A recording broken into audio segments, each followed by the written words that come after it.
Hi, welcome back. It's Laura at Hyperstamper.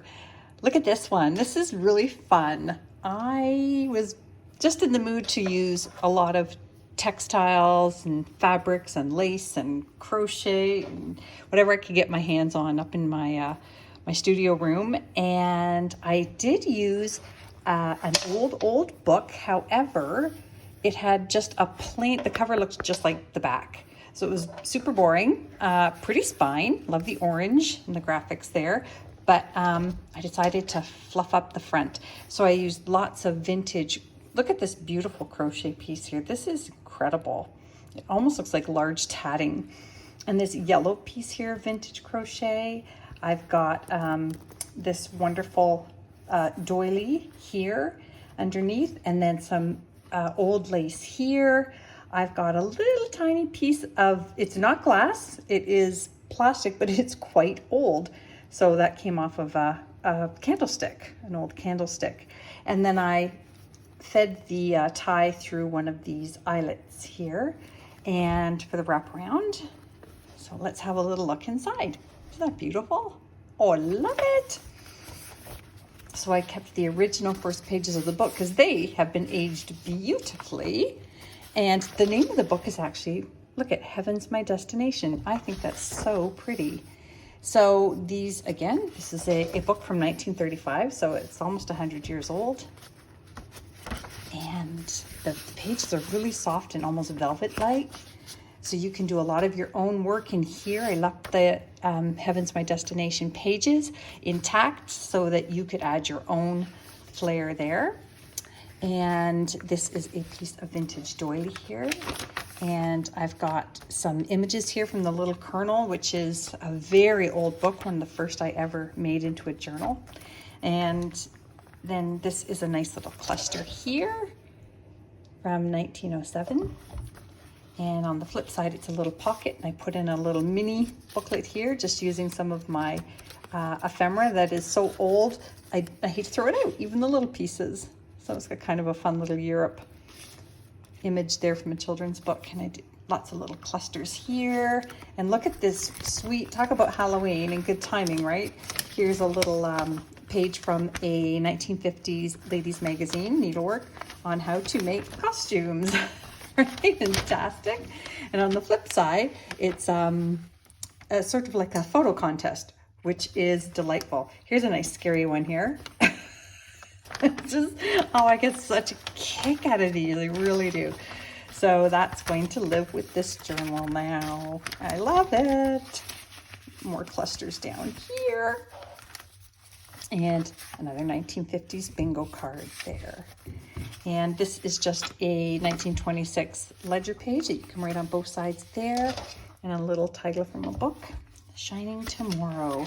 And here's another one of these wonderful little children's book pages from the Infants magazine that a little child has colored. And I like how they colored it in patterns here. They're really quite sweet.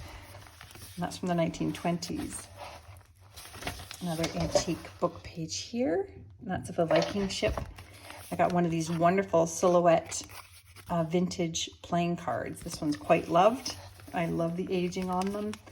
Just a little page here that was disintegrating, so I just thought I would put what was left of it in the book because it's kind of fun. Beavers on there. And then this is the tatting book. You've seen me using a lot of the tatting pages this week. It was from this book, and I love that it still has the price tag of $2 whole. A little sewing book here, and another vintage page here. Why is that? Oh, there we go. Sorry. A little bit of glue got stuck there. And look at this wonderful vintage recipe. What the heck are those? Oh my gosh, that is just frightening. So much fun though. I do not want to be invited to that party. It's awesome. It's awesomely awful. So here is a Monopoly Chance card, Advance to Go. That's from the 30s. And these fell out of a cookbook. An old cookbook, so I didn't want to throw them out because they meant something to somebody, and I always challenge people to try the recipes. What's the worst that could happen? Look at this. I actually, when I first saw this, I thought it was a modern postcard because of the gloss on it.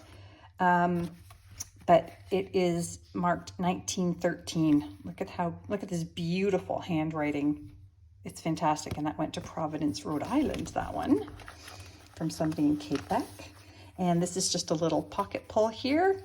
And inside is just a little piece of writing that somebody had done in a notebook, or sorry, a school book. Really velvety cardstock there as well. And that's on a magnet. Whoop, whoop. There we go. And some antique paper on the back. And I just put in this 1899 newspaper piece, and it's mounted on a sticker sheet because it was extremely brittle. Pretty little image there from a children's book. There's some of that tatting magazine again. Look at this wonderful couple from the 1920s. Aren't they fabulous? In front of this beautiful cottage. I love all the wood there. And it's just wonderful. Little walking stick in the back. And that's on its original photo album paper. And then we have here this lovely woman who is in this 1890s Demarest's Family Magazine. Look at these lovely, lovely ladies who made it into the magazine. And these are real people, so you can read about them, maybe even reuse the images if you like, any way you want. But they live with this journal now.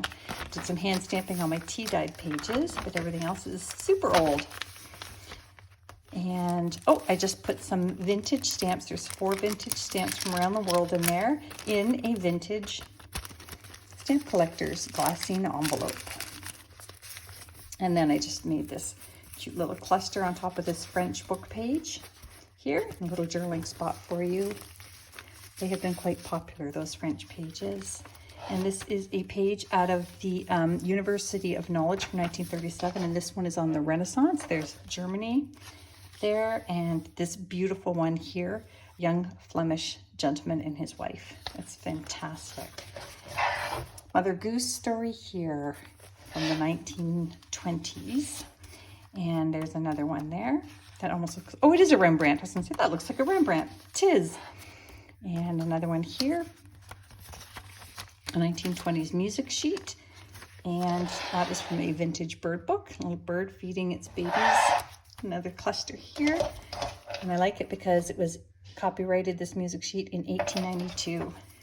When they get brittle and they break, I still keep the pieces like this piece here.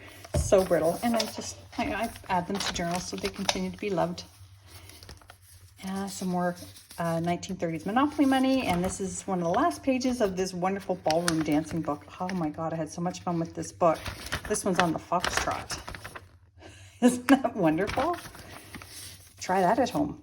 The recipe in that, you're good to go. Date night. More vintage botanical.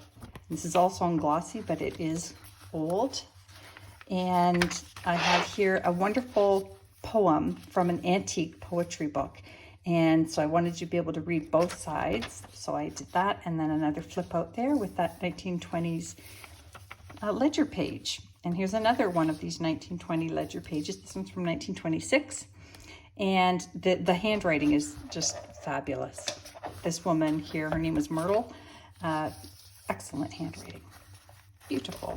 I'll put that topper on the top of that antique page, just because it was a beautiful title. Here's another one of these prescriptions. This is the last one from 1950s for a woman, for her baby. Kind of fun.